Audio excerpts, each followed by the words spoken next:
The Civil War ended in April 1865. The Confederacy lost. 4 million enslaved people were now free, and the country had to decide what to do next. Abraham Lincoln was dead.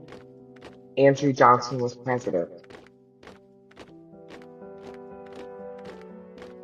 On May 29, 1865, Andrew Johnson issued something called the Proclamation of Amnesty and Reconstruction. It offered pardons to most former Confederates. If they took an oath of loyalty, they could get their political rights back. There were exceptions. High-ranking officials, wealthy planters, anyone with property worth more than $20,000. But even they could apply directly to Johnson for a personal pardon. And thousands did. Generals, governors, plantation owners.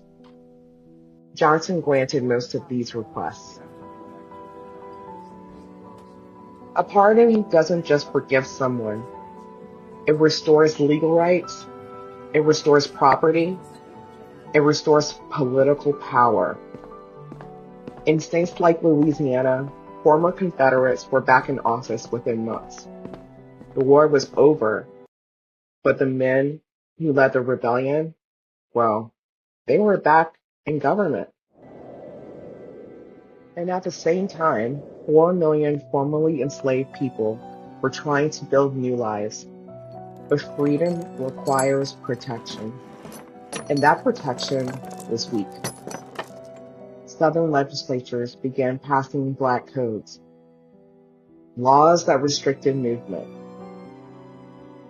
They controlled labor contracts. They criminalized unemployment.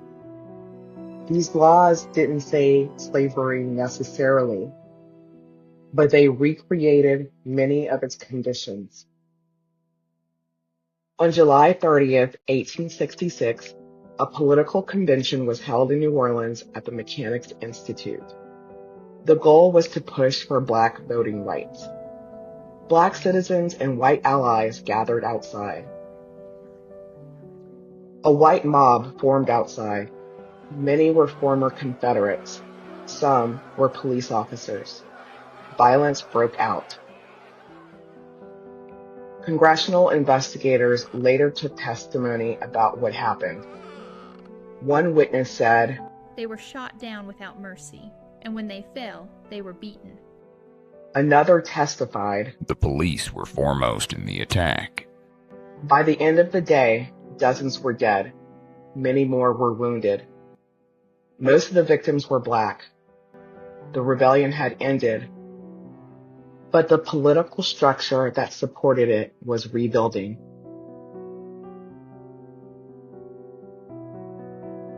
Members of Congress saw what was happening across the South. Former Confederates were voting, writing laws, regaining control. Radical Republicans believed Johnson had moved too quickly to restore power. Congress then passed the Reconstruction Act. The South was divided into military districts, and then Andrew Johnson was impeached. Not just because of the pardons, but because of what those pardons allowed. Reconstruction is often described as a failure, but it did not fail randomly. By the end of 1865, many of the men who led the Confederacy were back in public office. They were voting, they were legislating, they were deciding. The war ended in April. By December, the men who led it were back in power. Sometimes the quietest signatures change history the most.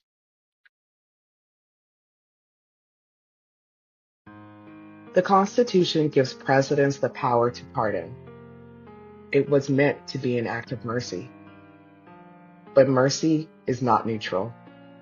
It shifts power, and where that power lands can shape generations.